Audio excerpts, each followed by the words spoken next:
Beshem ha'af ben veruah hakodes ha Elohim echad. Di dalam nama Bapa dan Putra dan Roh Kudus, Allah yang Esa. Amin. Selamat malam semuanya, sehat, shalom. Dan kita akan meneruskan bahasan kita mengenai echad miyodea, yang artinya echad, satu, siapa yang tahu. Ya. Nah, ini adalah sebuah puisi dalam Haggadah yang biasanya dibacakan pada setiap hari raya Paskah. Pada setelah jamuan makan Paskah, biasanya ini puisi yang dibacakan oleh anak-anak dan menjadi prinsip iman dari orang-orang Yahudi. Nah, kenapa saya juga ingin memperkenalkan kepada saudara-saudara Kristiani di sini, supaya kita dapat memahami akar budaya tentang dari mana kekristenan itu berada. Ya. Dan sekarang pada sesi yang kedua, kita akan membahas mengenai angka 2 yang minggu yang lalu kita belajar tentang angka 1 dan bahasanya itu mengenai monoteisme Abraham dan ada panjang sekali, dan kita sekarang akan membahas angka 2. Dan echad miyodea ini berkaitan dengan anima amin yang biasanya yang diajarkan oleh seorang rabi besar, seorang raksasa Taurat, seorang ahli Taurat pada abad ke-12, yaitu Rambam atau Rabi Moses ben Maimun. Nah, mungkin ada yang bertanya, lah ini kan Rabi abad ke-12, ngapain diajarin di orang Kristen? Ya, sebenarnya apa yang diajarkan oleh para rabi, baik itu yang dicatat pada abad ke-12, abad ke-16, semuanya itu berasal dari Torah Shef'al Peh, yaitu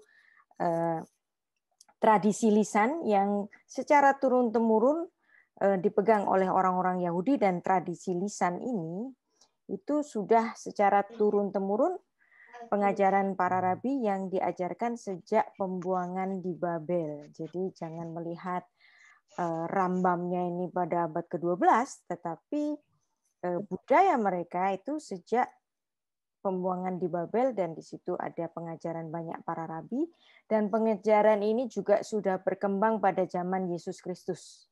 Nah, ya. Dan pengajaran-pengajaran ini termasuk mempengaruhi juga dalam pengajaran-pengajaran Kristus yang nanti kapan-kapan sewaktu-waktu bisa kita pahami, oh ini dari tradisi rabbinik. Nah, jadi karena kekristenan itu lahir dari rahim Yudaisme, maka saya ingin orang-orang Kristen di Indonesia juga memahami wawasan budaya Semitik. Nah, memang ini bukan suatu keharusan, tetapi sebaiknya untuk orang Kristen kita tidak lagi hanya berkiblat ke Barat, walaupun banyak sekali misionaris-misionaris yang sangat berjasa, ya, mengabarkan pengabaran Injil ke Indonesia dalam perspektif teologi Barat, tetapi saya ingin juga orang-orang Kristen di Indonesia diperlengkapi. Jadi bukan membuang yang Barat, ya, bukan, tapi memperlengkapi pemahaman kita dengan pemahaman akar dari kekristenan itu muncul, ya, supaya ini tidak menjadi saya salah paham. Karena ada beberapa pengajar juga mengecam, ngapain itu Purita ngajarin Yahudi-Yahudian gitu, bukan, ya. Saya hanya mengajarkan ini sebatas wawasan, dan wawasan ini baik, dan mempelajari antropologi budaya kekristenan yang dari akarnya, yaitu dari timur, itu sangat penting sekali. Nah, pada pertemuan yang pertama kita sudah mempelajari mengenai echad miyodea, echad aniyodea, echad Elohenu, sheba shamayim ubaretz. Nah, Adam adalah seorang monoteis yang pertama karena dia adalah orang satu-satunya orang yang pada waktu di Taman Eden itu bisa memandang Allah itu muka dengan muka, ya, sampai dia jatuh ke dalam dosa dan dia terbuang dari Taman Eden. Dan saya percaya dia mengenal siapa yang menciptakannya. Kemudian keimanannya itu diturunkan kepada Kain dan Habel, tapi sayangnya Kain itu membunuh Habel, dan Kain tidak bertobat. Kemudian Tuhan memberikan kompensasi bagi kematian Habel itu dengan lahirnya Set. Nah, dari Set lahir orang-orang yang saleh, dan kemudian lahir Nuh. Kemudian dari Nuh lahir Sem. Dari pemilihan Allah itu tertuju kepada Abraham. Jadi di sini jelas sekali Alkitab kita merujuk satu nama, yaitu nama Abraham, yang memang walaupun Abraham itu bukan seorang monoteis yang pertama, namun setidaknya Abraham adalah sosok yang pertama menemukan kembali monoteisme. Dalam kitab tradisi Yahudi dituliskan bahwa Abraham itu menghancurkan berhala-berhalanya Tera. Siapa Tera? Tera adalah ayah dari Abraham. Dan ini memang nggak ada di Alkitab, tetapi ada di dalam kitab tradisi Yahudi, yaitu Bereshit Rabbah 38 ayat yang ke-13. Nah, kita sudah belajar mengenai Echad Miyodea, dan itu berdasarkan dari Kejadian 1 ayat 1 yang merupakan genealogi dari monoteisme. Jadi Kejadian 1 ayat 1 berbunyi, pada mulanya Allah menciptakan langit dan bumi. Bereshit bara Elohim et hasyamayim ve'et haaret. Nah, ini kata bet di sini kita sudah mempelajari bersama, ya, bagaimana ini adalah ranahnya kekekalan, dan kita ranahnya itu di sini, ya, ranahnya manusia. Dan di situ di ayat Kejadian 1 ayat 1 menjadi satu pijakan yang terpenting bagi kita, bahwa alam semesta ini diciptakan oleh satu Allah, ya, bukan politeisme. Dan ini menjadi genealogi dari monoteisme. Nah, puisi Haggadah tadi yang angka 1, Echad Miyodea. 1, siapa yang tahu? Echad Aniyodea. 1, aku tahu. Echad Elohenu. 1 adalah Allah kami atau Allah kita, Sheba Shamayim Ubaretz, yang di sorga dan yang di bumi. Berarti Allah kita itu maha hadir. Dia sekaligus ada di sorga, sekaligus ada di bumi. Nah, itu pelajaran kita pada sesi yang pertama.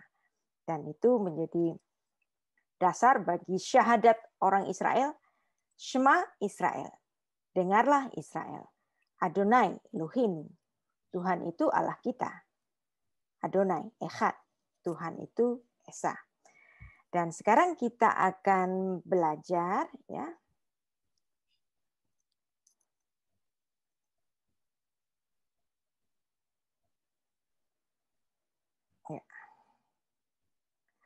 Sekarang kita akan belajar mengenai angka 2. Shenaim Miyodea. Nah, ini nggak ada transliterasinya supaya Anda bisa turut membacanya. Shenaim Miyodea. 2, siapa yang tahu? Shenaim Aniyodea. 2, aku tahu. Shnei luchot haberit. 2 adalah 2 loh batu. Ya. Echad Elohenu. 1 Allah kita, Sheba Shamayim Ubaretz, yang di sorga dan yang di bumi. Ya, ini puisi. Tapi puisi ini walaupun untuk anak-anak, tapi ini memiliki satu nilai dasar pengajaran filosofis yang amat kuat sekali. Dan apabila orang Israel atau orang Yahudi itu undang-undang dasarnya itu adalah 10 perintah Tuhan atau 10 hukum, dan bagi kita orang yang Kristen ini, ya, hukum yang 10 tadi dan bahkan yang telah diperinci menjadi 613 hukum Taurat yang harus dipatuhi oleh orang-orang Yahudi, itu kemudian dirangkum oleh Tuhan kita Yesus Kristus, ya, yaitu kasih kepada Tuhan dan kasih kepada manusia. Nah, jadi Shnaim Miyodea. 2, siapa yang tahu? Nah, 2 aku tahu. Shnaim Ani Yodea. Nah, 2 angkat 2 bagi kita itu adalah hukum Kristus, yaitu kasih kepada Tuhan dan kasih kepada sesama. Jadi ini adalah prinsip iman. Jadi sepertinya puisinya itu sederhana saja, tapi nilainya sangat dalam. Dan kita membaca bersama ayat ini. Kasihilah Tuhan Allahmu dengan segenap hatimu, dengan segenap jiwamu, dengan segenap akal budimu.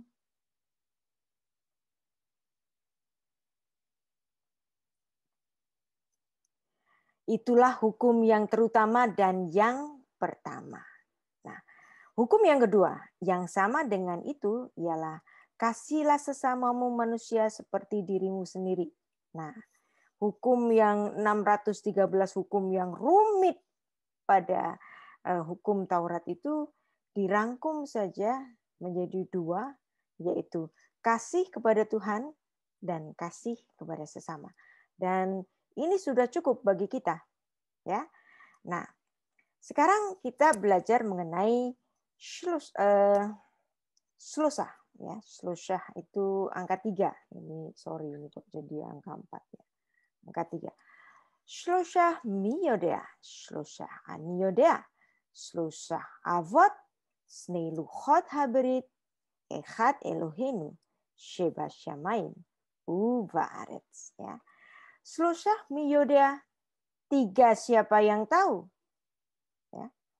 Shlosa aniyodea, 3 aku tahu. Shlosa avot, 3 itu adalah bapak-bapak leluhur. Snei luchot haberit, 2 itu loh batu perjanjian, loh batu perjanjian.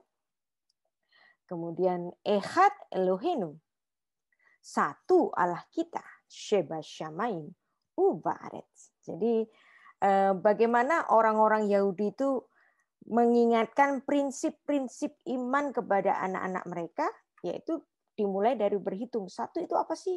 1 itu Allah kita. 2 itu apa sih?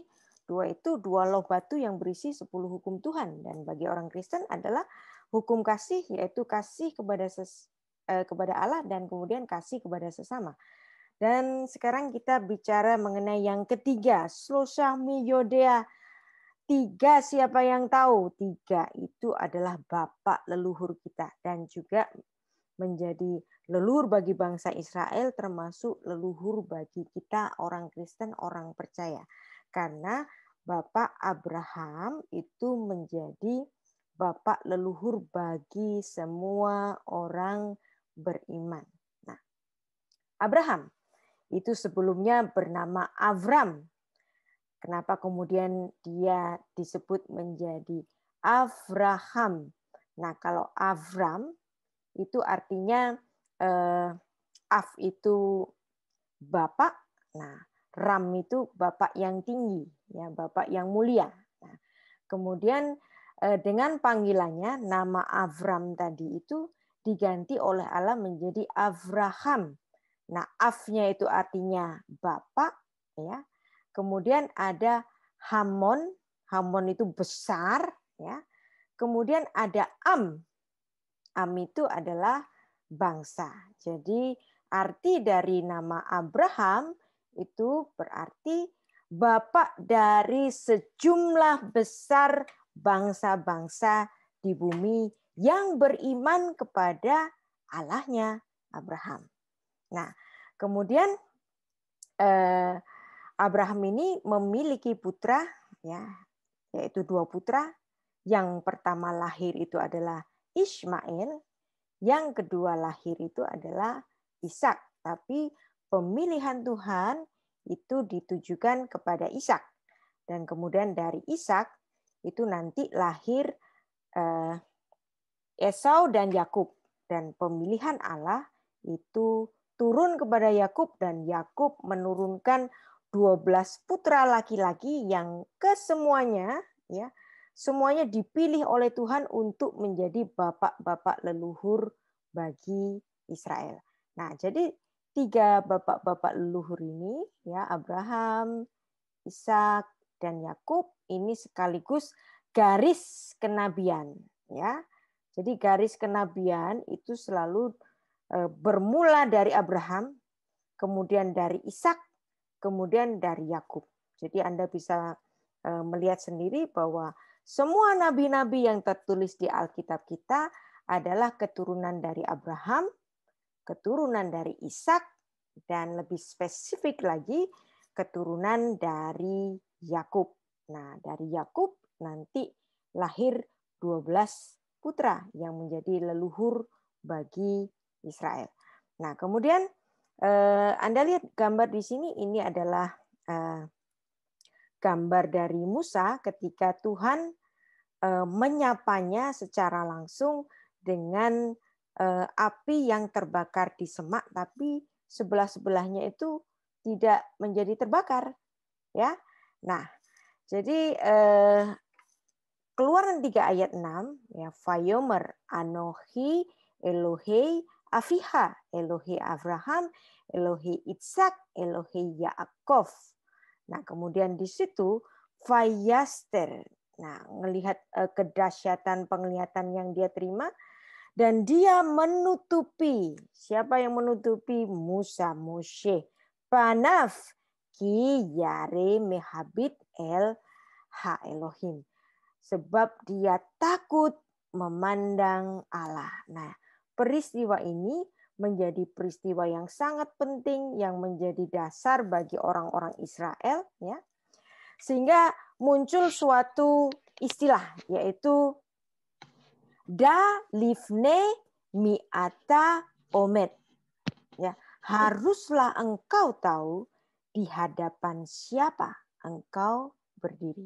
Nah, jadi perkataan apa yang dialami oleh Musa yang melihat penglihatan dari Yesus ini, ya, ada kedahsyatan yang dimana ada suara di situ. Anohi Elohei Aviha, Elohei Abraham, Elohei Ishak, Elohei Yaakov. Aku adalah Allah dari bapak-bapak leluhurmu, yaitu Allah dari Abraham, Allah dari Ishak, dan Allah dari Yakub.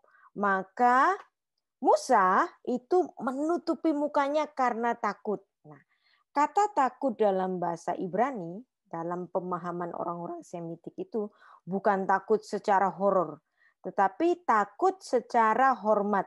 Dan peristiwa ini menjadi peristiwa yang sangat penting bagi pijakan keimanan orang Israel sampai hari ini. Jadi mereka selalu diingatkan, Dalif nemi ata omet.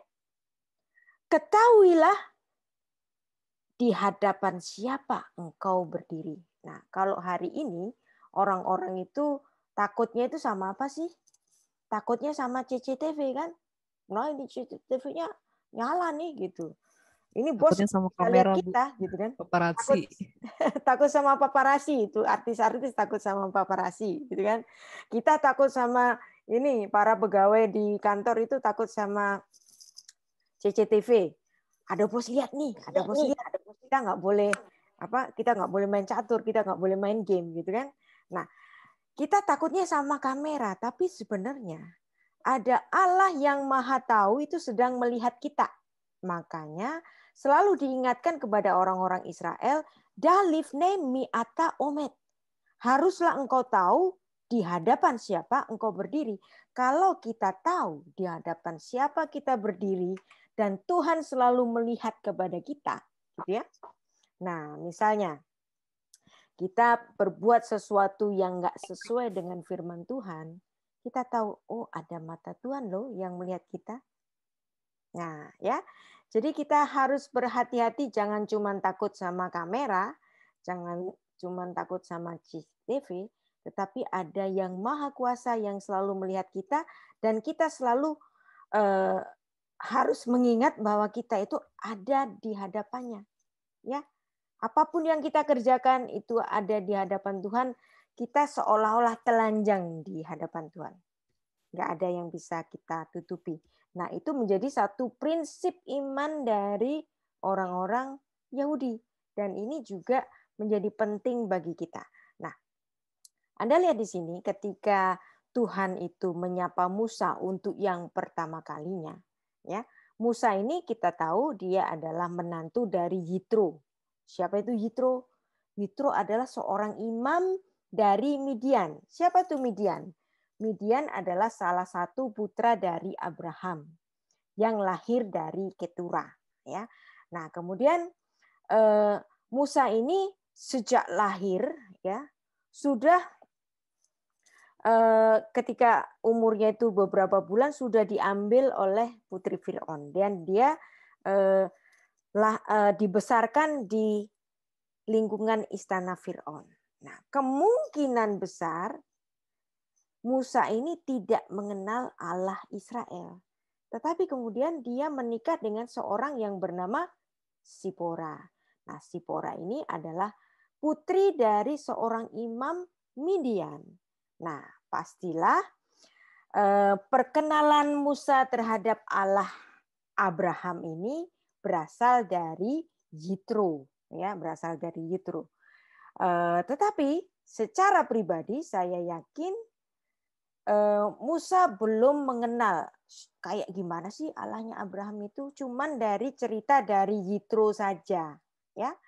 Nah, kemudian ketika Tuhan memanggil Musa untuk yang pertama kalinya, maka Tuhan memanggil Musa dengan identitasnya. Musa, akulah Allah dari bapak-bapak leluhurmu, ya. Anohi Elohei Avicha. Allah dari Abraham, Elohei Abraham. Allah dari Ishak, Elohei Ishak. Dan Allah dari Yakub, Elohei Yaakov. Nah, di sini Tuhan menyebut Musa dengan identitasnya. Termasuk juga hari ini, kalau Tuhan itu memanggil kita untuk melayaninya, kita selalu dipanggil dengan identitas kita. Ya, identitas kita itu apa sih? Kita adalah orang-orang percaya yang diangkat sebagai anak-anak dari Tuhan kita, dan kita menjadi bagian dari anak-anak Abraham, menjadi keturunan Abraham secara rohani, secara iman. Nah, jadi ketika Musa itu melihat kedahsyatan itu, kemudian dia apa? Dia takut sekali dan dia menutup mukanya.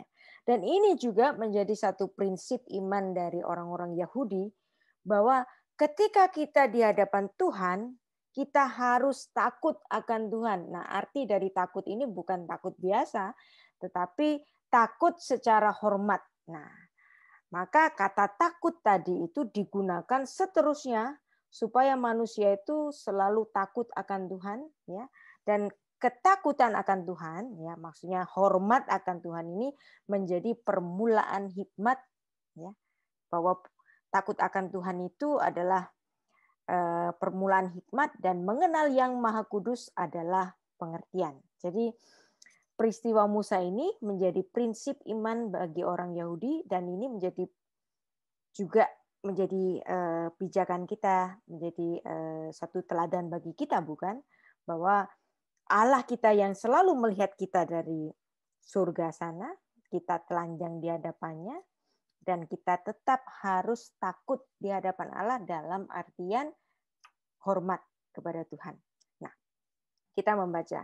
Adapun Musa, ia biasa mengembalakan kambing domba Yitro mertuanya, imam di Midian. Sekali ketika ia menggiring kambing domba itu ke seberang padang gurun, sampailah ia ke gunung Allah, yaitu Gunung Horeb.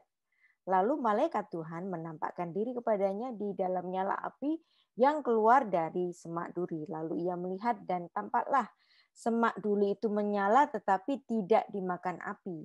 Musa berkata, baiklah aku menyimpang ke sana untuk memeriksa penglihatan yang hebat itu. Mengapakah tidak terbakar semak duri itu? Nah, ketika dilihat Tuhan bahwa Musa menyimpang untuk memeriksanya, berserulah Allah di tengah-tengah semak duri itu, Musa, Musa. Dia menjawab, ya Allah. Nah, bagaimana Musa itu bisa menjawab ya Allah? Nah, Berarti Musa di sini sudah mengenal siapa itu Allah. Kenapa dia bisa mengenal Allah? Karena dia menantu dari seorang imam di Midian, yaitu Yitro. Nah, berarti Yitro ini adalah orang yang pertama kali memperkenalkan Musa kepada Allahnya Abraham. Lalu ia berfirman, jangan dekat-dekat. Tinggalkan kasutmu dan dari kakimu sebab tempat di mana engkau berdiri itu adalah tanah yang kudus. Nah, kemudian di sini Tuhan memperkenalkan dirinya secara pribadi. Aku ini Allah dari bapak-bapak leluhurmu yang sudah kita baca tadi. Nah, di sini menjadi mula bagi suatu pengertian bahwa Musa itu adalah orang yang secara figuratif dikatakan sebagai Musa telah melihat wajah dari Allah. Dia sudah mengenal karakter dari Allah. Nah, kalau sebelumnya Musa itu hanya mengenal dari kata orang, siapa itu? Mertuanya yaitu Yitro. Sekarang dia sudah mengenal Allah yang telah menyatakan dirinya. Dan ini juga pernah dialami oleh seorang yang bernama Ayub. Hanya dari kata orang saja aku mendengar tentang engkau. Tetapi sekarang mataku sendiri memandang engkau. Kita pun demikian. Kita mengenal Tuhan itu dari siapa? Dari Pak Pendeta, dari khotbah-khotbahnya, para evangelis, dari guru-guru sekolah minggu. Tetapi untuk mengenal Tuhan secara pribadi, Anda harus banyak mengenal sendiri. Dengan cara apa? Nah, Anda punya banyak medianya, ya. Salah satunya adalah dengan doa yang dimana di situ Anda akan mendapat pengertian dan pengertian itu akan menjadi semakin tebal apabila Anda juga mempelajari firman-Nya. Nah, oke. Kita sudah sampai pada angka yang ketiga, ya. Ada pertanyaan, silakan. Pak, saya kembalikan ke Pak Edi. Mungkin sudah ada yang bertanya, silakan. Iya, baik. Ini sudah sampai di angka yang ketiga ya, Bu Rita. Ya. Tuhan. Jadi Bapak Ibu, jika ada pertanyaan bisa dituliskan di chat atau Bapak Ibu bisa raise hand untuk bertanya langsung. Ya, jadi Ibu Rita sudah memberikan break sejenak untuk kalau sekiranya ada pertanyaan dari Bapak Ibu Saudara. Sebelum nanti kalau memang tidak ada mungkin akan dilanjutkan ke materi yang berikutnya dan nanti pada 30 menit akhir kita akan masuk ke dalam sesi tanya jawab ya Bu Rita. Ya. Ya, seperti itu Bapak Ibu. Jadi kalau ada pertanyaan yang sekarang Bapak Ibu bisa sampaikan. Ini dari Pak Darwin Pangaribuan. Apakah angka 3 juga mengacu ke Trinitas? Oke. Terus Ya. kemudian Bu Silvi yang menampakkan diri pada Musa itu apakah artinya mungkin Theophany Yesus, Allah Yesus atau Allah Bapa? Oke. Oke. Baik. Bu Rita silahkan dijawab dulu mungkin. Baik. Ya. Angka 3 adalah angka kekudusan Tuhan. Ya. Anda harus mengingat angka 3 ini adalah angka kekudusan yang dimana di kitab Yesaya ketika malaikat kerubim itu menyapa Tuhan, itu dikatakan sebagai kudus, kudus, kuduslah Tuhan. Ya. Kudus, kudus, kudus, kuduslah Tuhan. Kenapa kata kudus kepada Tuhan itu harus diungkapkan 3 kali? Nah, ini juga berkaitan dengan kekudusan Tuhan yang extremely. Dalam majasnya orang Yahudi, itu kalau mereka mengulang 2 kali, itu artinya very. Kalau mereka mengulang 3 kali, itu artinya extremely. Nah, nama Tuhan dalam Yesaya itu dikatakan kudus, kudus, kuduslah Tuhan. Ya, kados, kados, kados Adonai Sebaot. Nah, kenapa kudus itu harus diulang 3 kali? Sebab Allah, kekudusan dari Allah kita itu bukan cuman very kudus, tetapi dia itu extremely kudus. Maka tidak akan ada bahasa yang dapat menggambarkan kekudusan Allah yang ekstrim ini kecuali disebut dengan 3 kali. Nah, jadi angka 3 ini menjadi simbol dari kekudusan. Nah, bapak-bapak leluhur Israel itu juga diwakili dengan angka 3, yaitu Abraham, Ishak, dan Yakub. Nah, jadi di sini kamulah bangsa yang terpilih imamat rajawi, ya, bangsa yang kudus, bangsa yang dikhususkan. Nah, bangsa yang dikhususkan ini berasal dari mana? Dari keturunan Abraham, Ishak, dan Yakub. Nah, seperti Midian tadi.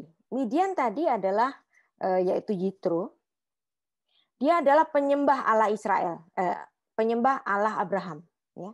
Tetapi dia bukan dari bagian keturunan dari Yakub, sehingga dia bukan menjadi bangsa pilihan. Tetapi istrinya, ya, Zipora, itu menikah dengan Musa. Jadi Alkitab kita itu juga bisa menerima pernikahan campur asal nanti orangnya itu menjadi penyembah dari Allah Abraham itu. Bukan dari keturunan Abraham itu menjadi ikut-ikutan menjadi penyembah dari ilah-ilah asing gitu.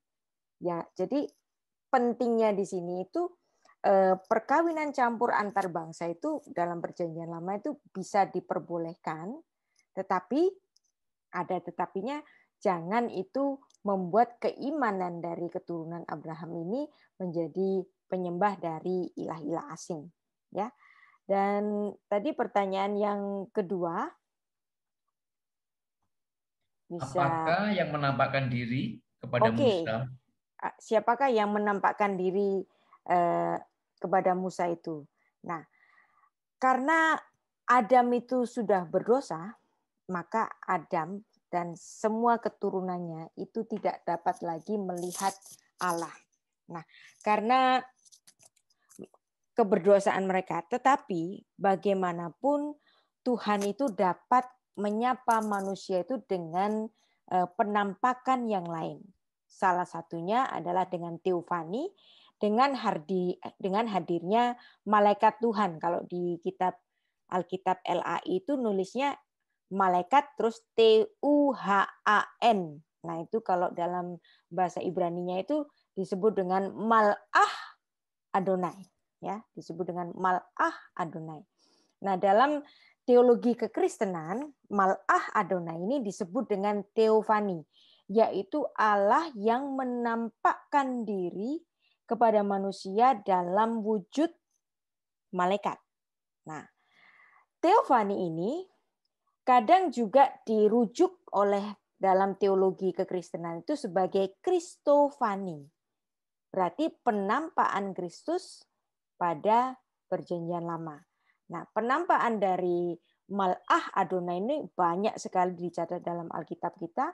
Misalnya malaikat yang mengunjungi Abraham, ya. Jadi bukan hanya Musa dulu, tetapi sebelumnya juga sudah mengunjungi Abraham, misalnya di Kejadian pasal 8, ya, ayat 1 sampai 3 dan seterusnya.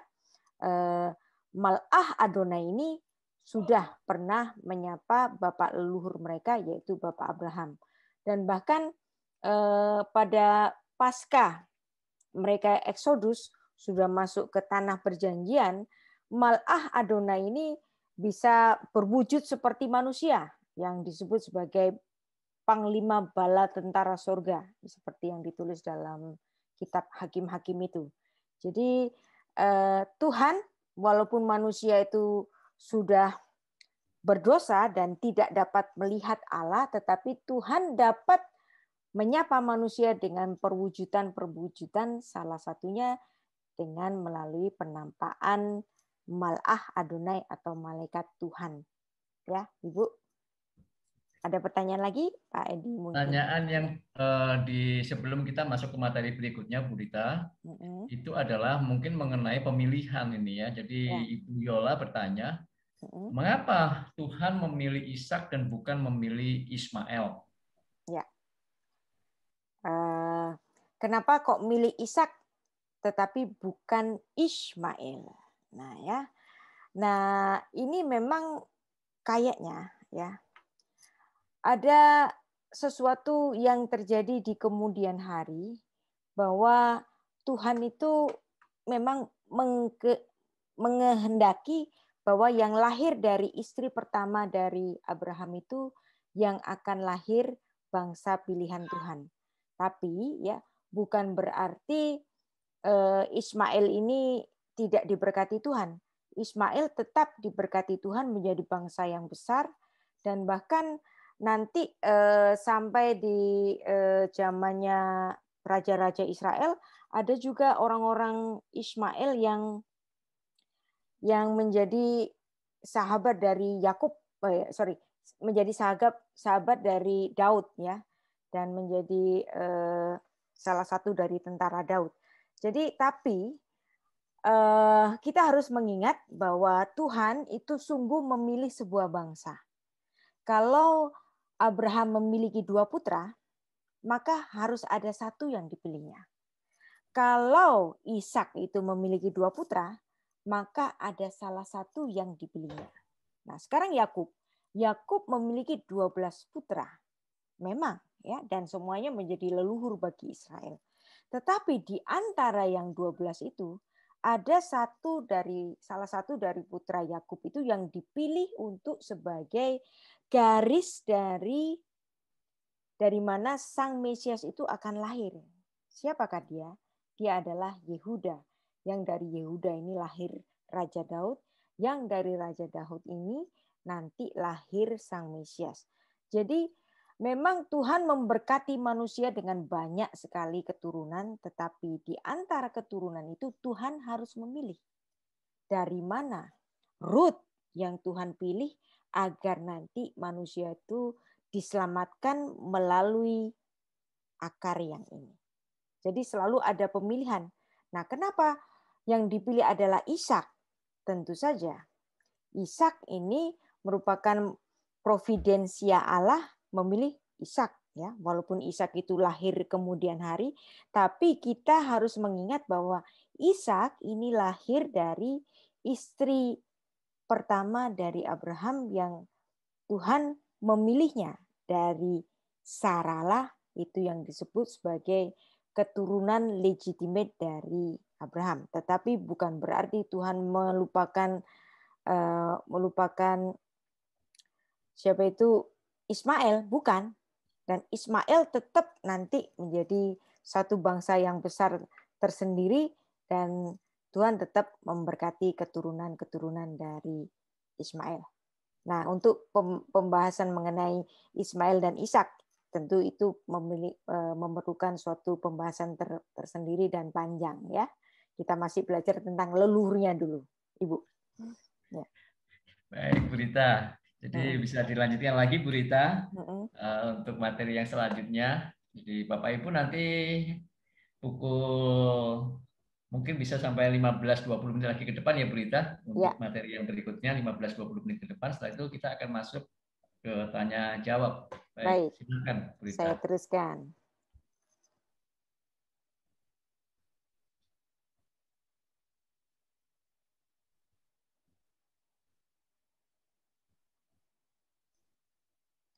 Sekarang kita belajar mengenai ibu-ibu leluhur ya. Jadi orang Israel itu selalu melihat 2 sisi. Ada keturunan dari sisi bapak, ada keturunan dari sisi ibu. Nah, jadi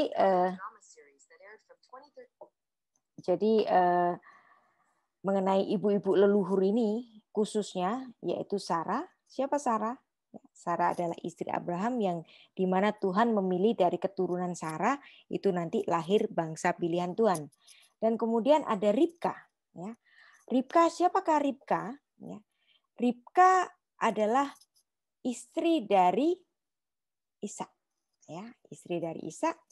Nah, kemudian dari Ishak ini lahir Yakub. Nah, Yakub memiliki 2 istri, yaitu keduanya adalah putri-putri dari Laban, yaitu Lea dan Rahel.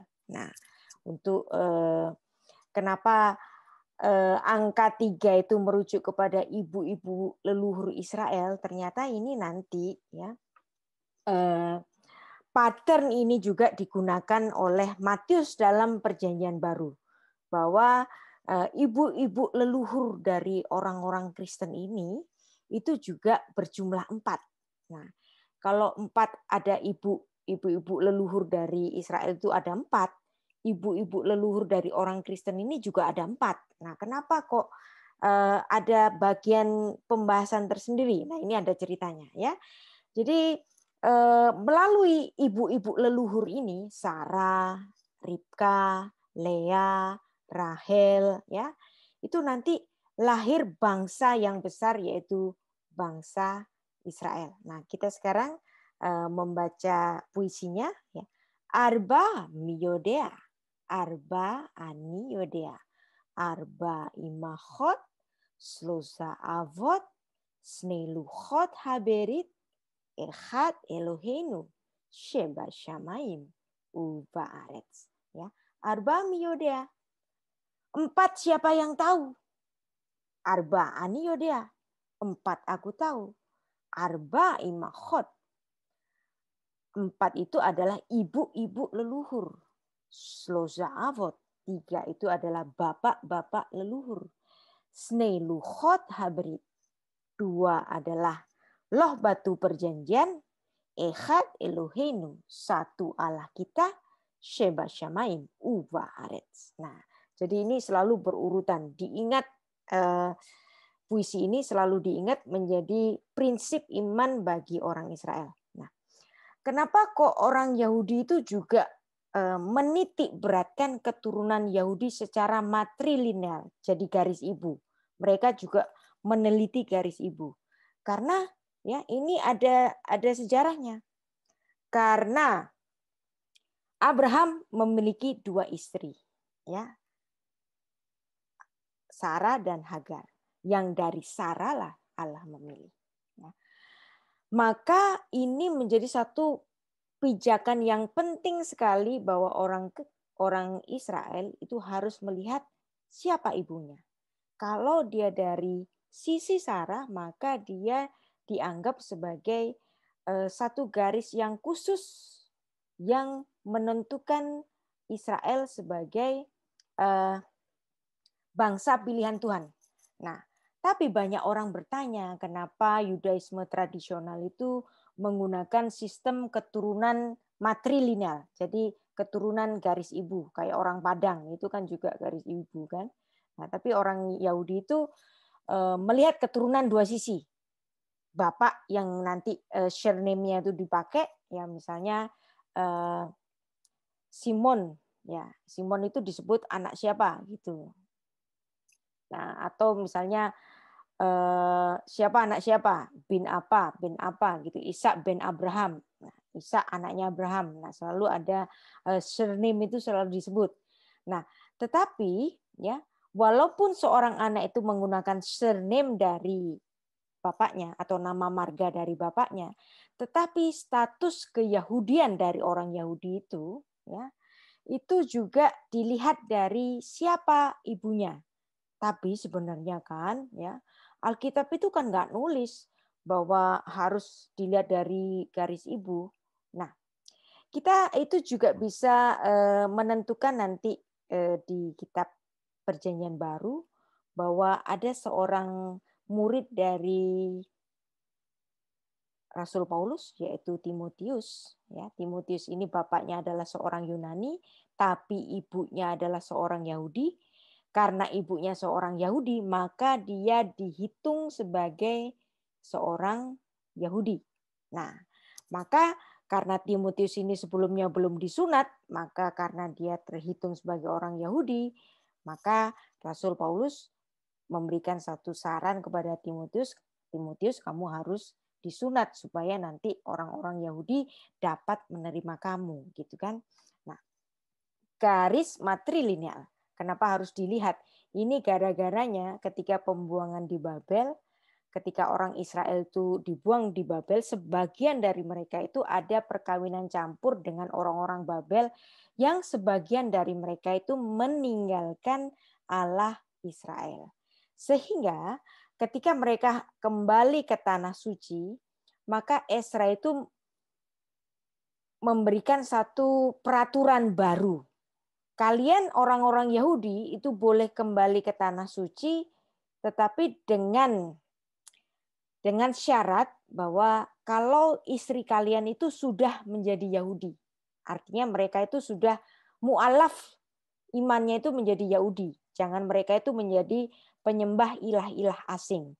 Maka dari sinilah, dari Esra 10 ayat 2 sampai 3 ini menjadi satu tatanan baru bagi orang-orang Israel bahwa keyahudian seseorang itu ditentukan oleh ibunya, karena ibu ini adalah yang mendidik anak di rumah.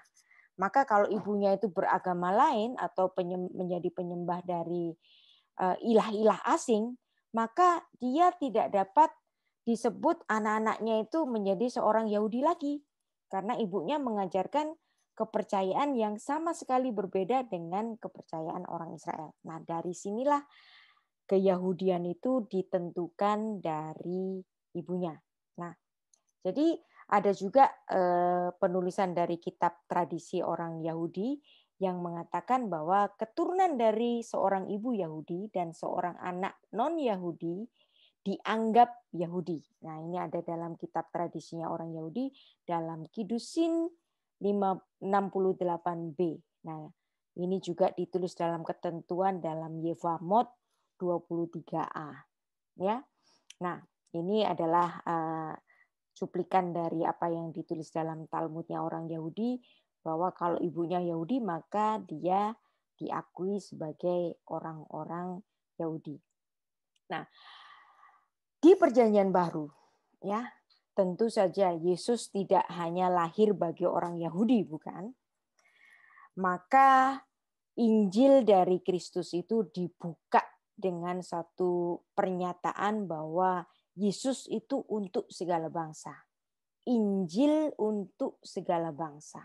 Nah, maka secara luar biasa Rasul Matius itu menulis 4 nama perempuan-perempuan asing di dalam catatan dari silsilah Yesus Kristus. Nah, karena Yesus Kristus itu sedianya, walaupun dia lahir sebagai seorang Yahudi, tetapi dia sedianya itu lahir juga bagi bangsa-bangsa di dunia.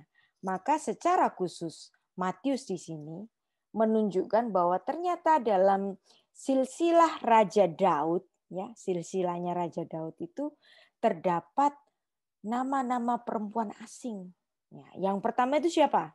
Ya, yang pertama itu adalah Tamar. Siapa itu Tamar? Tamar adalah istri dari Yehuda. Dia adalah seorang perempuan Kanaan. Dan bahkan di situ terdapat kasus kesusilaan. Dan nama Tamar ini ditulis dalam Matius 1 ayat 3. Perempuan asing. Nah, kemudian ketika zaman Exodus akan memasuki ke tanah perjanjian, ada satu lagi seorang yang bernama Rahab. Nah, Rahab ini juga seorang asing, seorang Kanaan, ya, seorang Kanaan. Dan kemudian dia juga menjadi bagian dari Israel. Kenapa Tamar dan Rahab dapat menjadi bagian dari Israel? Karena kemudian Tamar dan Rahab ini menjadi penyembah-penyembah Allah Israel. Dan kemudian ada satu nama yang sangat penting, yaitu Rut.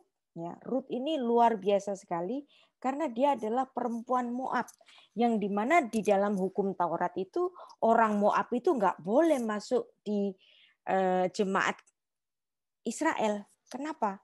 Karena bangsa Moab itu adalah bangsa yang memusuhi Allah Israel.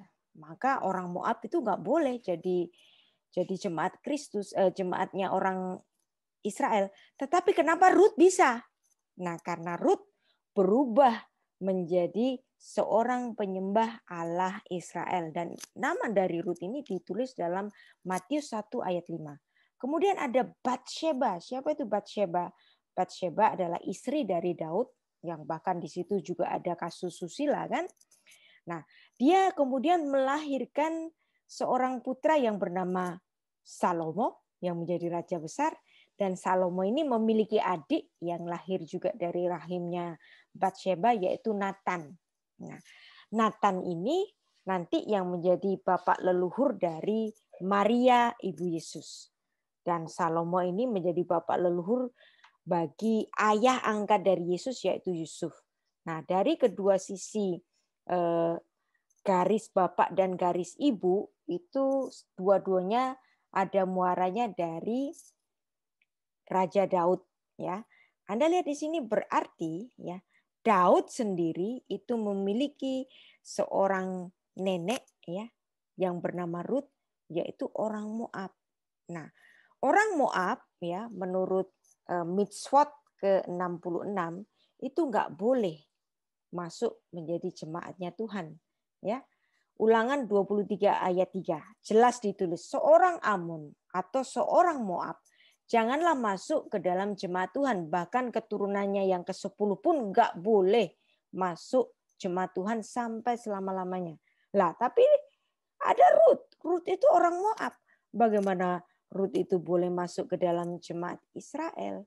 Nah, karena Israel ternyata ya juga bisa menerima orang-orang yang mu'alaf, yang berganti iman menjadi penyembah Allah Israel.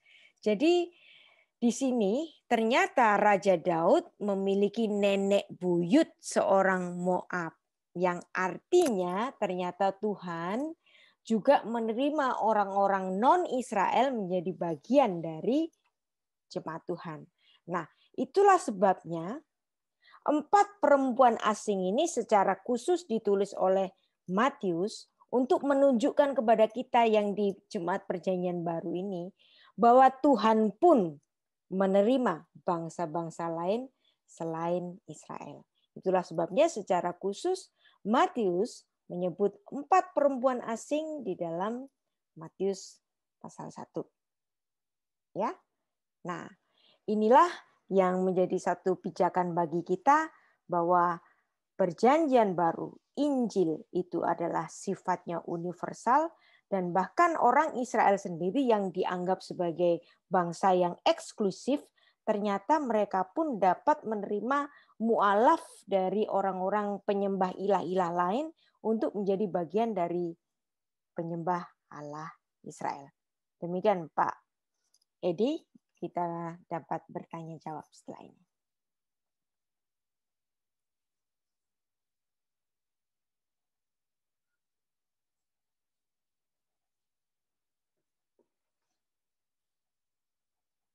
Pak Edi, suaranya hilang. Kayaknya masih di mute.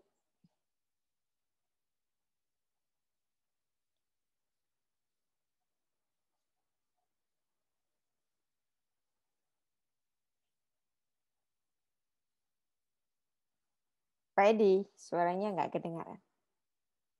Maaf. Baik. Baik, Bapak Ibu Saudara.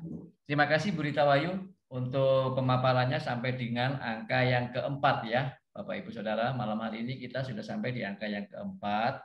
Dan tema Ehad Miyodea ini mungkin akan dilanjutkan lagi ya Bu Rita Ya, untuk pertemuan-pertemuan berikutnya. ya. Sampai Jadi 13 Pak Edi. sampai 13. Jadi Ya. terima kasih Bu Rita memberikan waktunya untuk live in Christ Community untuk kita bisa belajar lebih dalam konteks tema besar ini.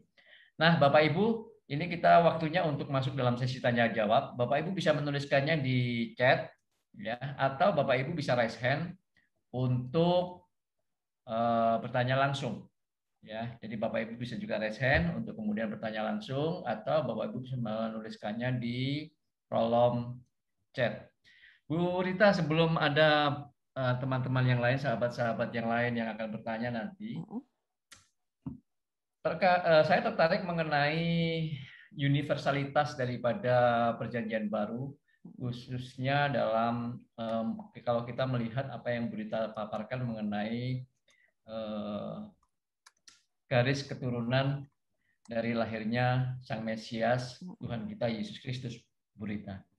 Nah, dari apa yang Bu Rita paparkan itu, apakah kita juga kemudian, kan kalau saat ini masih ada juga kelompok-kelompok Kristen yang menganut sebuah eksklusivitas bahwa keselamatan di dalam Tuhan Yesus Kristus itu hanya khusus bagi umat Kristen gitu. Artinya bahwa dalam kaitan karya salibnya itu juga hanya khusus gitu, tetapi tidak universal. Apakah dengan pemaparan Bu Lita tadi itu memberikan sebuah bukti sejarah gitu ya dari latar belakang budaya dan ini bangsa Israel bahwa memang karya garis keturunan Tuhan Yesus yang ditulis oleh Matius itu dan kemudian sampai kepada karya salibnya itu benar-benar adalah sebuah penyelamatan untuk seluruh umat manusia yang memang jelas-jelas ditulis di dalam Yohanes 3:16 itu untuk seluruh dunia dan bukan hanya untuk eksklusivitas orang Kristen. Bagaimana Bu Rita? Oke. Kita perlu membedakan antara Kristen sebagai way of life dan Kristen sebagai agama. Ya. Nah, kalau kita membaca dari Yohanes 3 ayat 16, ya, karena begitu besar kasih Allah akan dunia ini, sehingga dia mengaruniakan anaknya yang tunggal, supaya setiap orang yang percaya kepadanya tidak binasa, melainkan beroleh hidup yang kekal. Jadi jelas di sini bahwa Tuhan itu mengasihi dunia ini secara luar biasa. Begitu besar kasih Allah akan dunia ini. Kalau bicara tentang dunia, berarti bicara mengenai dunia yang universal. Berarti kematian Yesus di kayu salib adalah untuk semua manusia. Nggak peduli dia dari bangsa apa. Ya.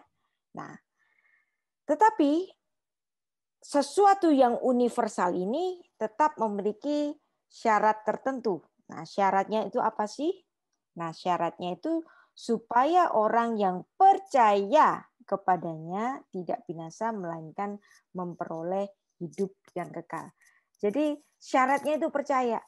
Percaya tentang Allah yang inkarnasi, Allah yang membereskan dosa dengan cara mati di kayu salib. Jadi kita tetap membedakan antara Kristen sebagai agama atau Kristen sebagai way of life. Misalnya saya dari Israel Bible Center. Di situ ada banyak sekali profesor-profesor yang mereka adalah orang-orang Yahudi, tetapi mereka adalah orang-orang Yahudi yang percaya. Misalnya Profesor Lily Sorking Eisenberg yang menjadi presiden dari Israel Bible Center itu, dia adalah seorang percaya, tapi dia nggak mau disebut sebagai orang Kristen. Nah, itu juga mungkin karena dia menganggap bahwa kekristenan ini terlalu banyak terkontaminasi dengan filosofi Barat. Sehingga dia sebagai seorang Yahudi menjadi seorang percaya kepada Yesus Sang Mesias itu sudah cukup. Dan dia tidak beribadah di gereja, tetapi dia beribadah di sinagog bersama-sama dengan saudara-saudara Yahudinya yang lain. Tetapi di sinagog itu hari ini itu ada sebagian orang Yahudi yang percaya, ada sebagian lagi orang Yahudi yang belum percaya, tetapi mereka tetap bersama-sama. Dan saya pernah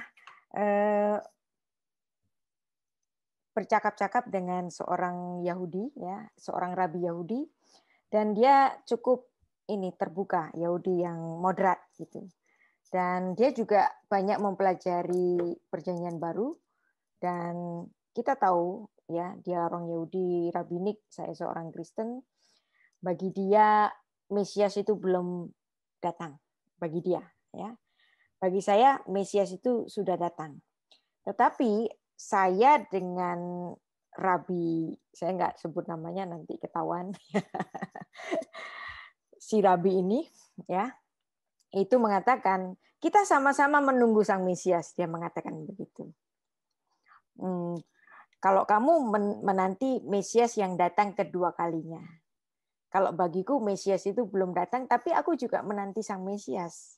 Namun seandainya, dia mengatakan gini, Mesias itu ternyata nanti namanya itu Yehoshua, ya Yehoshua itu kan nama Yesus dalam bahasa Ibrani.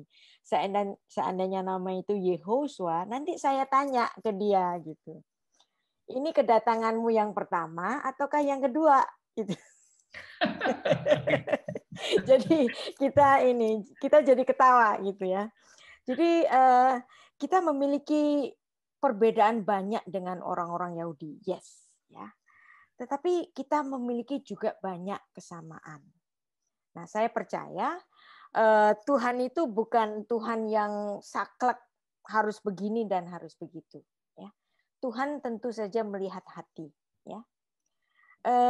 Saya pikir pernyataan dari si Rabi tadi itu, ya, itu menunjukkan bahwa dia itu sebenarnya ada sesuatu kemungkinan bahwa dia juga akan bisa mempercayai sosok Yesus Kristus yang Yehosua yang kita sebut sebagai Sang Mesias ini. Sehingga dia mengatakan nanti kalau seandainya yang datang itu benar-benar namanya Yehosua, jadi nanti saya tanya aja ini kedatanganmu yang pertama atau yang kedua. Nah, ini lucu. Nah, tapi buat saya ya, Tuhan itu pasti punya pertimbangannya sendiri karena Tuhan itu adalah hakim yang adil ya terhadap orang-orang yang memiliki hati dan keinginan untuk mengenal Tuhan. Kalaupun itu jalannya salah, kita anggap itu jalan yang salah, yang kita anggap nggak nyampe tuh bakal nggak nyampe tuh ke surga gitu. Tapi saya percaya bahwa ada satu saat Tuhan itu memperkenalkan dirinya seperti kepada Musa tadi. Ya, pertamanya dia nggak kenal itu siapa Tuhan. Dia cuma kenal dari Yitro. Tetapi ada satu momen yang dimana mungkin satu saat dengan caranya sendiri dia akan memperkenalkan. Aku ini adalah Allah yang pernah hadir di bumi ini. Mungkin detik-detik sebelum kematiannya, we don't know. Ya, saya percaya Tuhan itu memiliki perhitungannya sendiri yang tidak perlu kita dikte Tuhan itu. Dia pasti Kita punya tidak bisa masuk ke perhitungannya. ranah itu ya, Bu Rita. Ya, oke. Itu ranahnya Tuhan, saya nggak ikut-ikut. Ya. Makanya ini ada juga kemudian yang bertanya kan Bu Eh, Silvi ini bahwa eh, dengan bukti-bukti yang seperti Bu Rita sudah jelaskan, eh, meskipun baru sampai di angka yang keempat malam hari ini, eh. ternyata masih banyak ya orang Yahudi yang belum percaya gitu ya bahwa Masih, Yesus, ya.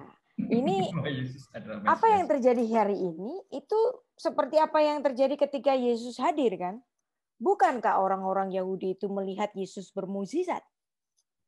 Bahkan kehebohan ketika Yesus itu bangkit pada hari yang ketiga itu pasti heboh kan?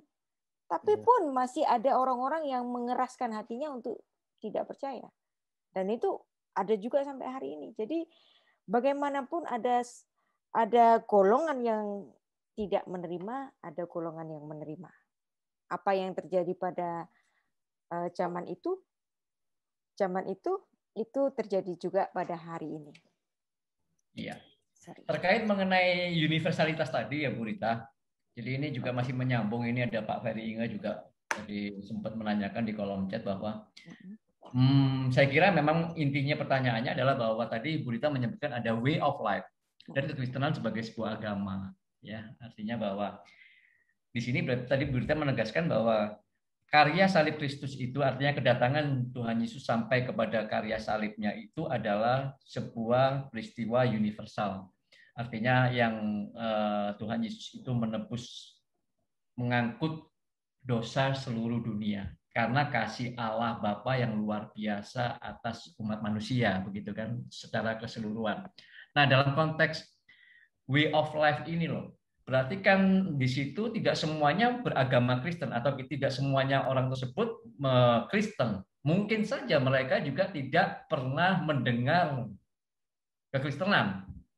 Tetapi ternyata dalam hidupnya mereka itu, dalam way of life-nya, mereka mempraktekkan mengasihi sesama, artinya kan mengasihi Allah.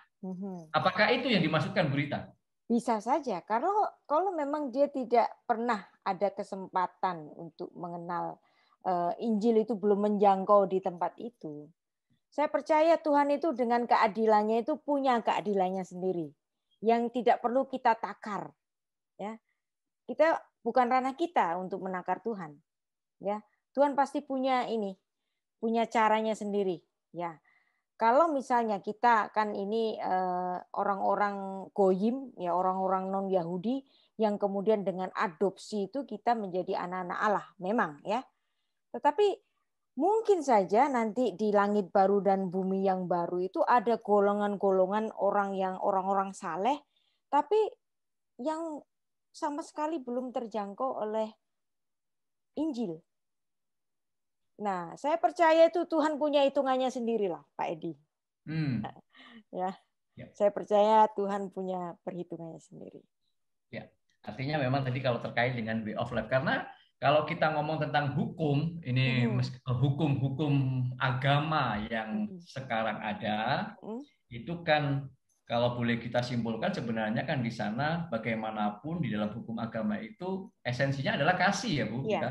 Kalau kita membaca apa yang diucapkan oleh Yohanes Pembaptis, Yohanes 1 ayat 29, kan dia ketika Yesus itu lewat, ya, dia mengatakan apa? Lihatlah anak domba Allah yang menghapus dosa dunia. Kata dunia ini dunia loh, bukan dunianya orang Kristen saja, bukan dunianya orang yang dibaptis saja gitu kan? Ini universal. Nah, kalau saya ngomong universal nanti dicap ini apa liberal lagi, bukan. Universalisme. Universalisme gitu, bukan. Tapi saya percaya Tuhan sebagai hakim yang adil tentu punya perhitungannya sendiri. Demikian Pak Edi. Oke, baik. Ya, ini ada Pak Victor Dauhan. Silahkan Pak Victor Dauhan bisa langsung bertanya. Selamat malam Ibu. Malam Pak Victor. Ya, Bu, tadi saya sempat kaget dan benar-benar dalam pikiran saya ini bahwa yang ada di dalam garis keturunan Tuhan Yesus itu pure murni bangsa Israel. Ternyata ada wanita-wanita di luar bangsa Israel yang akhirnya percaya kepada Allah bangsa Israel. Nah, pertanyaan saya mungkin ini hanya referensi bagi saya aja, Bu. Kalau kita kan tahu bahwa dalam hukum Taurat, setiap bangsa yang mau percaya kepada bangsa Tuhan orang Israel, mereka diikutkan atau disyaratkan berdasarkan hukum Taurat. Contoh, misalnya kalau laki-laki harus disunat. Nah, kalau perempuan-perempuan ini, apa syaratnya, Bu? Mungkin referensi saya saja. Kalau Anda membaca kitab Rut, ya, itu sebenarnya cukup simpel. Ketika dia bicara dengan Naomi, ya, Allahmu adalah Allahku. Ya, Allahnya Naomi adalah Allahku. Dan itu adalah pernyataan iman. Cukup itu saja. Jadi inilah yang namanya Shema. Shema Israel, Adonai Elohinu, Adonai Echad. Dengar Israel, Tuhan itu Allah kita, Tuhan itu Esa. Nah, kalau Rut mempercayai Allah yang disembah oleh Naomi, maka Rut menjadi seorang proselit.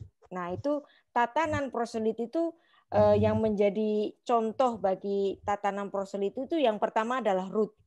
Nah, dia disebut sebagai seorang proselit yang murni. Nah, kemudian ada proselit yang sebagian, itu pun juga bisa diterima. Dan bahkan tata cara dia itu menjadi tata cara yang digunakan secara baku oleh Yahudi Rabbinik sampai dengan hari ini. Yaitu siapa? Seorang yang bernama Naaman. Ya. Naaman itu seorang proselit yang dimana dia kemudian mendapatkan pembaptisan di Sungai Yordan itu, kemudian dia disembuhkan dari kustanya. Nah, dari kusta itu dia menjadi percaya kepada Allah yang disembah oleh Elisa tadi kan. Maka aku percaya tidak ada Allah yang lebih besar daripada Allahmu, Allah yang di Israel ini. Nah, kemudian dia penghayatan menyembah Allah Israel itu dengan membawa tanah Israel itu dibawa pulang ke Asyur di Aram, tempat dia berada, tempat dia pulang. Dan ketika dia pulang, dia pun ternyata Naamannya itu pulang aja langsung gitu, tanpa melalui penyunatan. Dan apa yang dilakukan oleh Naaman ini menjadi satu tatanan bagi perjanjian baru di kemudian hari, yang kemudian Rasul Paulus itu berkata, kalau kamu itu sebagai Yahudi, ya kamu disunat. Tapi kalau kamu dipanggil sebagai non-Yahudi, nggak perlu sunat. Karena contohnya di perjanjian lama itu ada seorang yang bernama Naaman. Jadi ternyata orang-orang Yahudi yang kelihatannya itu eksklusif banget, tapi ternyata juga dapat menerima bangsa-bangsa asing untuk menjadi penyembah-penyembah Allah Israel. Contoh yang konkret adalah seorang yang bernama Ruth, kemudian seorang yang bernama Naaman. Demikian Pak Victor. Ya, terima kasih Bu. Terima kasih Pak Edi. Ya, terima kasih Pak Victor Dahlan. Sebelum Pak Jemi Patimahu nanti bertanya langsung, ini ada pertanyaan di chat ya Bu, dari Bu Rita, dari Pak Dunan Meyer. Pertanyaan ininya adalah bahwa saya ingin bertanya kepada Bu Rita, di dalam perjanjian lama dalam kitab Taurat Imamat, pengampunan dosa melalui darah dan nyawa, makanya ada hewan yang dikorbankan sebagai simbol kedatangan Mesias. Oke, yang ingin saya tanyakan, kenapa bangsa Yahudi sekarang tidak lagi melakukan ritual tersebut? Oke, ya. Kenapa orang Yahudi tidak melakukan ritual penyembelihan darah binatang? Karena bait Allahnya sudah runtuh. Nah, penyembelihan darah binatang itu hanya boleh dilakukan di bait Allah. Di luar bait Allah itu nggak boleh. Maka kemudian mereka mengganti korban-korban itu dengan sidur. Sidur itu apa sih? Doa bacaan. Atau dengan mempelajari Alkitab. Itu sebagai pengganti dari korban-korban yang diberikan pada perjanjian lama yang dulunya itu ada. Nah, pada zaman Yesus mereka masih mempersembahkan korban, bukan? Nah, karena bait Allahnya sudah ada, masih ada. Tetapi kalau bait Allahnya itu nggak ada, itu mereka nggak boleh ngasih persembahan.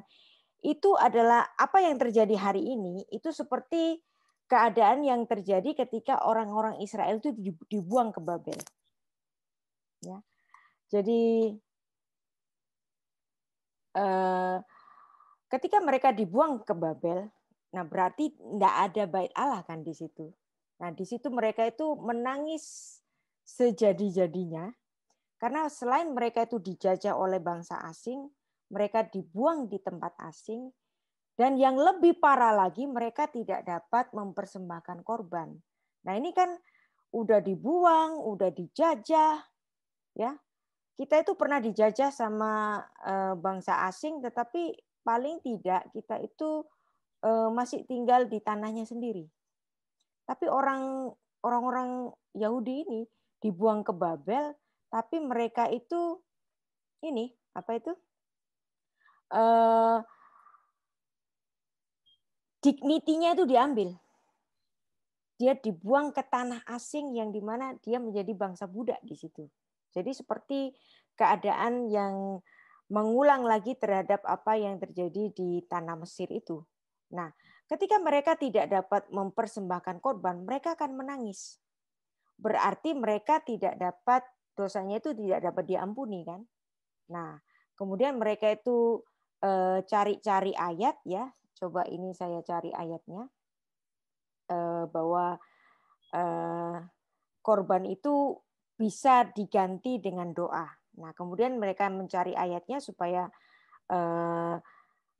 mereka tetap bisa diampuni dengan cara berdoa. Nah, kemudian mereka kembali ke tanah suci, ada bait Allah lagi, bukan? Sehingga mereka dapat mempersembahkan korban. Bahkan ketika Tuhan Yesus dibawa ke bait Allah, nah orang tuanya sendiri mempersembahkan burung merpati kan, karena mereka orang-orang miskin. Nah, kenapa mereka bisa mempersembahkan burung merpati? Karena di situ ada bait Allah.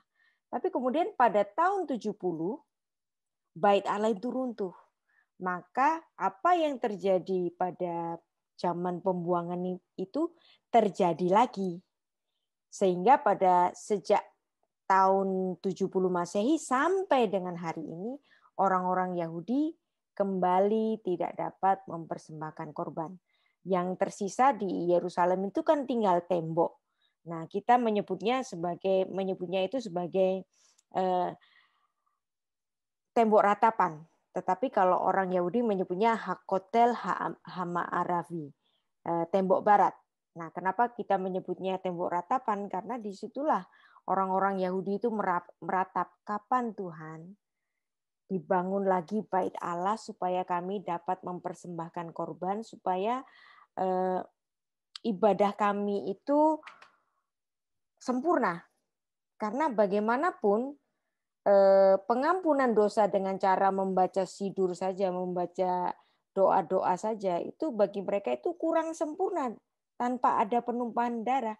Tanpa penumpahan darah, kitab Ibrani mengatakan tidak ada pengampunan. Jadi kalau kita, jadi berbahagialah orang Kristen, ya.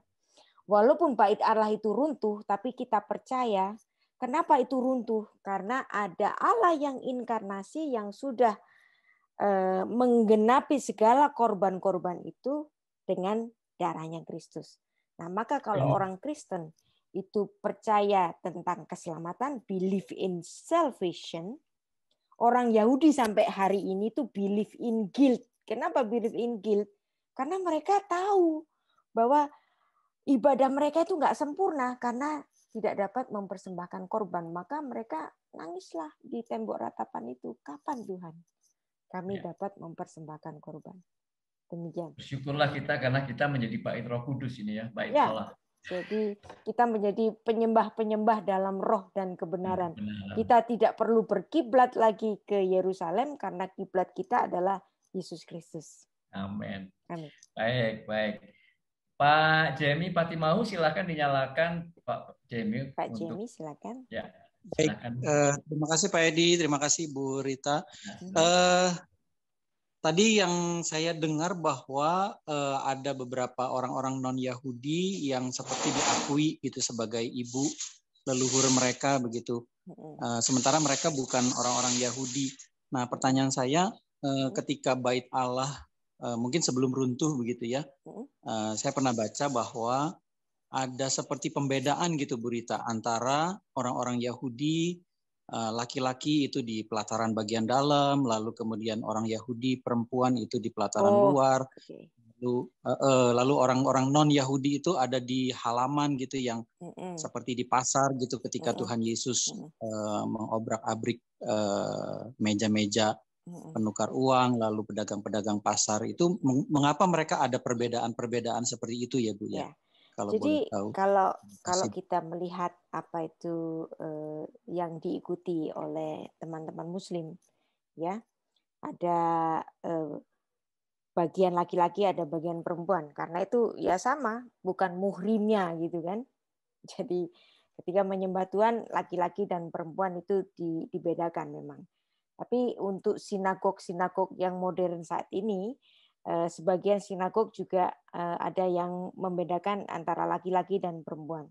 Tapi ada juga yang membiarkan laki-laki suami istri itu boleh duduk bersama-sama. Jadi ini tergantung ya. Yahudi yang ultra ortodok atau Yahudi reformasi gitu kan. Nah, jadi ini seperti juga misalnya Netilat Yadayim. Netilat Yadayim itu adalah kebiasaan berwudu. Nah, itu juga ada dalam kitab Torah dan dilakukan oleh orang-orang Yahudi sampai dengan hari ini, Netilat Yadayim. Dan itu juga dilakukan oleh teman-teman Muslim juga kan. Nah, kenapa di Kristen itu nggak ada? Karena kita kan sesuai apa yang dikatakan Yesus Kristus, seperti yang dikatakan di depan perempuan Samaria itu, ketahuilah bahwa Tuhan menghendaki penyembah-penyembah dalam roh dan kebenaran. Nah, karena kita menyembahnya dalam roh dan kebenaran, di mana sisi rohaniah itu lebih dipentingkan, maka raga kita ini menjadi sisi sekunder saja, ya. Tapi walaupun kita menyembah dalam roh dan kebenaran, bukan berarti kalau ke gereja itu sembarangan gitu ya. Pakai sandal jepit atau pakai celana pendek itu jangan ya. Kita menghormati bahwa kita sedang menghadap kepada Tuhan dan bersekutu bersama-sama saudara-saudara seiman kita ya. Kalau ke gereja ya rapi-rapilah dikit. Nah, apalagi sekarang kan ya ibadahnya online gitu, kita bisa sembarangan dengerin Bapak pendeta itu berkhotbah, kita sambil tidur-tiduran. Semestinya tidak ya, walaupun menyembah dalam roh dan kebenaran. Oh kan roh dan kebenaran, tapi hati saya itu pada Tuhan kok. Tapi dia dengan cara kakinya naik di kursi gitu kan. Mestinya sih nggak begitu ya, karena hati kita itu dari hati itu muncul perilaku. Nah, ya kalau kita itu sedang menghormati Tuhan, tentu saja sikap kita pun juga sikap yang hormat. Demikian. Saya teringat dengan apa yang Bu Rita sampaikan itu ya, kalau hari Minggu sebagai ibadah kita orang Kristen sebagai sebuah perayaan, celebration di hari Minggu, Bu Rita. Ya. Kebangkitan Tuhan Yesus. Iya, gini, saya senang sebagian besar dari gereja kita itu menyebut hari Minggu itu sebagai ibadah raya. Ya. Nah, kita itu kan sering diledek-ledek sama polemikus Muslim gitu. Apa itu gereja itu ganti-ganti Sabat menjadi Minggu? Enggak, orang Kristen tidak mengubah Sabat menjadi Minggu. Sabat tetap Sabat. Kalau nggak percaya, Anda bisa keliling di kota Anda. Misalnya Pak Jamie ada di Bandung gitu ya. Coba keliling itu, seluruh Bandung. Sabtu ada nggak ibadah? Ada dong. Ya. Yang Katolik ada misa, yang Kristen ada ibadah, entah namanya ibadah wanita, entah ibadah pemuda. Sabtu ada ibadah. Siapa bilang Sabat nggak ada ibadah? Ada. Bahkan tiap hari ada ibadah. Tetapi kenapa hari Minggu itu disebut sebagai ibadah raya? Ya. Sebab itu untuk memperingati bahwa Yesus memang bangkit pada hari yang pertama pada pekan itu. Berarti Yesus bangkit pada hari Minggu. Berarti ibadah kita pada hari Minggu adalah suatu peringatan akan kemenangan Kristus dari maut, dan itu menjadi satu perlambangan bagi kita. Kita menyongsong kehidupan yang kekal pada langit baru dan bumi yang baru, dan kita merayakannya pada hari di mana Tuhan kita itu bangkit. Demikian Pak Edi. Ya, puji Tuhan. Luar biasa ini berita. Amen. Baik. Amin. Jadi ini sudah pukul 9 lebih sedikit. Ya. Mungkin masih ada pertanyaan sedikit yang memang Bu Rita bisa jawab secara singkat. Mungkin ini terkait atau mungkin juga butuh penjelasan yang lebih panjang. Yang bahwa terkait mengenai apa yang dilakukan oleh Daud dengan Batsheba. Kenapa kok tidak dikenakan hukum Taurat? Karena mereka telah berzina. Oke. Ya, dan kemudian yang terakhir mungkin berita untuk penutup ya. Pertanyaan dari Bu Silvi nanti. Oh, ini masih ada satu menit lagi baru ya. Yesus adalah Allah yang inkarnasi menjadi manusia, bisa dijelaskan secara detail ya Bu. Oke. Ya, mungkin ini pertanyaan yang lebih poin ya, karena Bu Silvi tadi juga sudah bertanya dan pertanyaan dijawab. Mungkin terkait mengenai apakah bangsa Yahudi hari ini masih ada yang murni, yang tidak tercampur dengan bangsa-bangsa lain atau tidak. Itu mungkin bisa diinginkan. Ini ada 2 pertanyaan ya Bu Rita, terakhir ini. Jadi terkait dengan perzinahan yang dilakukan oleh Daud dengan Batsheba, kepada Batsheba. Dan yang terakhir mengenai